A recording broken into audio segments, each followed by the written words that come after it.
ન દંભના પાખંડ, સત્ય બોલીશ હૃદય નીચોવી નીચોવીને. ન દંભના પાખંડ, વાત કરીશ હૃદયને નીચોવી નીચોવીને. જે લોકો મને રેગ્યુલર સાંભળે છે એ લોકોને તો ખબર જ છે કે હું નોકરીનો કેટલો વિરોધી છું. ઉત્તમ ખેતી, મધ્યમ ધંધો, કનિષ્ક નોકરી, આત્માને ખતમ કરી દેનારી, મનુષ્ય જીવનને બરબાદ કરી દેનારી, મનુષ્ય જીવનની સ્વતંત્રતાને ખતમ કરી દેનારી નોકરીના તો હું પક્ષમાં બિલકુલ નથી. પણ મારા પક્ષમાં હોવું ન હોવું એના કરતાં પણ જીવનની હકીકતો અને વાસ્તવિકતાઓ બહુ જરૂરી છે. હવે જે લોકો અર્બન થઈ ચૂક્યા છે, જે લોકો જમીન સાથે જોડાયેલા નથી, જે લોકો ખેતીવાળા જીવનમાં નથી, અથવા તો ઘણા બધાને શહેરમાં જ રહેવું છે, એમને નહીં તો એમની પત્નીઓને રહેવું છે, ત્યાં અન્નપૂર્ણા જોવી છે, અરે પેલી અનુપમા, કીર્તા કપૂરની સિરિયલોનો મસ્ત લેગીસને નાઇટી ફેરીને મોલમાં શોપિંગ કરવું છે. તો આવા ઘણા બધા કારણો છે. ઘણા પુરુષોને પણ મજા આવે આખો દિવસ ત્યાં એક્ટિવા લઈને આંટા મારવામાં. રંગબેરંગી માહોલ હોય ને શહેરમાં, ઇન્દ્રલોક જેવો, એમના મુજબ. તો નોકરી ઘણા બધા લોકો નહીં છોડે, મને ખબર છે. તો આજે હું એક વાસ્તવવાદી યથાર્થ વાત કરવા જઈ રહ્યો છું કે નોકરી કરો પણ નોકર ન બની જશો. ભારતમાં બેરોજગારી બહુ છે. ભારતમાં એક પ્રકારનો પહેલેથી સિમ્પિંગ, ભારતમાં પપલા વેડા કરવા, તુલા વેડા કરવા, હોંશી વેડા, ભિખારી વેડા કરવા, વધુ પડતો ગરજ બતાવવી, આ પ્રકારની પેટર્ન તમને દરેક ભારતીયોની અંદર જોવા મળશે. તો આ માન્યતાના કારણે, આ માનસિકતાના કારણે માણસ છે ને નોકરીમાં પણ એનો વીક ઓફ કાપવામાં આવે, એની રજાઓ કેન્સલ કરવામાં આવે, એને પરેશાન કરવામાં આવે, એનું અપમાન કરવામાં આવે, તો એ હંમેશા આ બધું સહન કરી લે છે. અરે ભાઈ, તમારે જેટલી નોકરીની જરૂર છે એટલી એ લોકોને કામ કરનારા વ્યક્તિની જરૂર છે. તો આ તો બંને બંને પક્ષની જરૂરિયાત છે ને, કોઈ એક પક્ષની જરૂરિયાત નથી. તમે શા માટે એટલું બધું ગરજ બતાવો છો?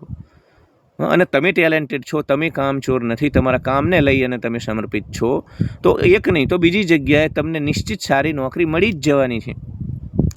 તો કોર્પોરેટની અંદર હોય, પ્રાઇવેટ જોબમાં, ક્યાંય પણ હોય, જ્યાં તમારો આત્મા મારવામાં આવે, જ્યાં તમારા માનવ અધિકારોનું ઉલ્લંઘન કરવામાં આવે, ત્યાં આંખ કાઢી અને રોકો, લોકોને રોકો.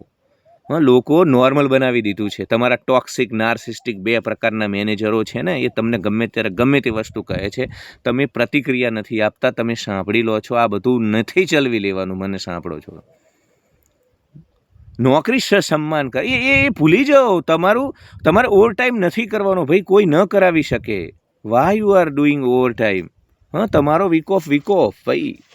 હું તો મીડિયા જગતમાં હતો, આ લોકોને તો કંઈ અરે નરેન્દ્રભાઈ આવવાના છે, મોટું છે, આમ છે, કાલ તો વીક ઓફ. અરે જે હોય ભાઈ, આખી સૃષ્ટિનો અંત કેમ નથી થતો?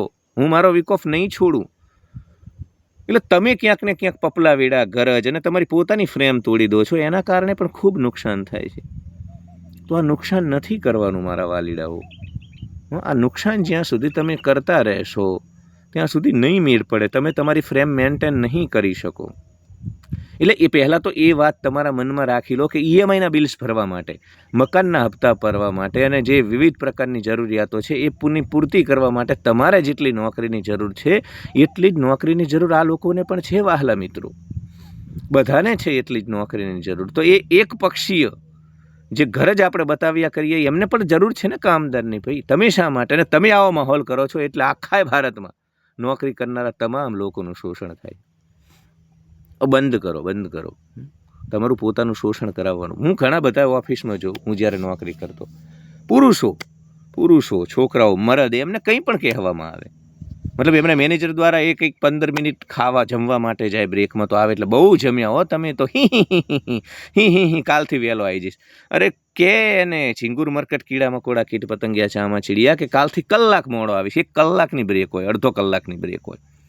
એટલે તમે જ જો શામાં પગલે લોકોને બધું અનુકૂળતાઓ આપી દેશો, તો લોકો પછી તમારું શોષણ કરવામાં, દોહન કરવામાં કશું ખામી નહીં રાખે. તો એક એ મજબૂત વ્યક્તિત્વ, એક એવું વ્યક્તિત્વ તમારે પહેલાં કરે છે લોકો. તમે એવું ન કહેશો, ઘણા બધા એવી દલીલ કરશે, તમારી વાત સાચી, પણ નોકરીમાં તો આ બધી નથી મેન્ટેન થતું ને નોકરીમાં નથી થતું. મારું શોષણ નથી થયું, મેં ક્યારેય નથી કરવા દીધું. સ્કારસિટી માઇન્ડ સેટ હોય, અબન્ડન્સનો અનુભવ તમે ન કરતા હોય, પૂર્ણતાનો અનુભવ ન કરતા હોય, એટલે બધું થાય. નહીં તો ક્યારેય કશું નથી થતું.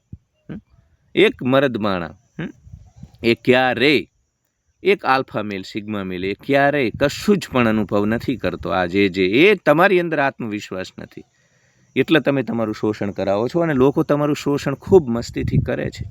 તો ક્યાંક ને ક્યાંક એ લક્ષ્મણ રેખાઓ, પાતળી ભેદરેખાઓ તમારે અંકિત કરવી પડશે. એ જો અંકિત નહીં કરો તો લોકલ શોષણ થવાનું.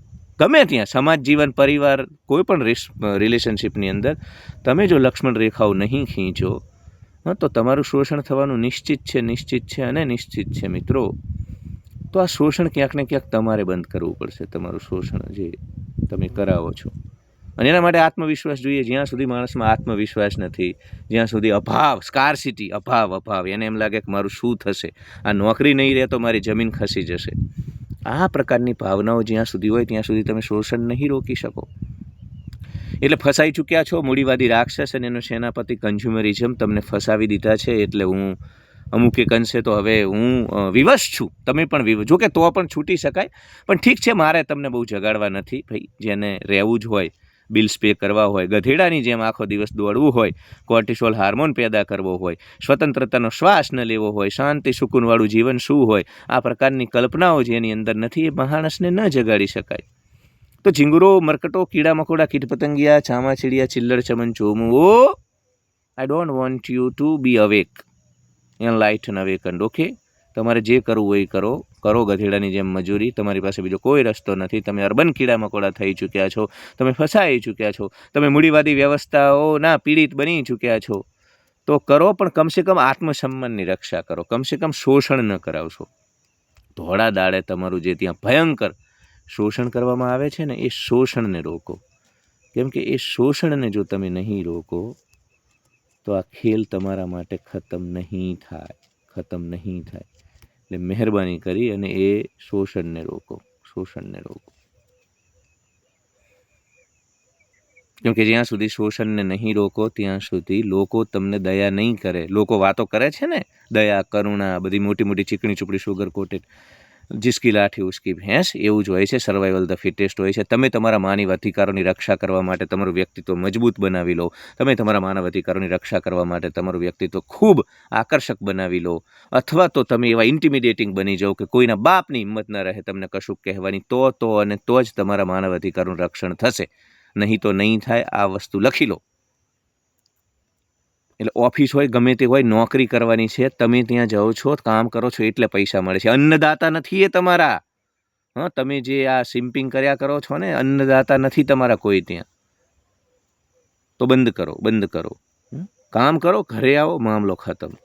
આ બંને તરફી આદાન પ્રદાન છે. એટલે બહુ એ લોકોને તમારા અન્નદાતા હોય, ભગવાન હોય, એ પ્રકારે ન બનાવશો. શોષણને સહન ન કરશો. તમારામાં આવડત છે, હજારો નોકરીઓ છે. Love you. Thank you so much for watching. Like, share and subscribe. Hype my video, comment. ડિસ્ક્રિપ્શનમાં જઈ શકો છો. કાઉન્સિલિંગ કોડ પણ લઈ શકો છો. સહયોગ કરી શકો છો.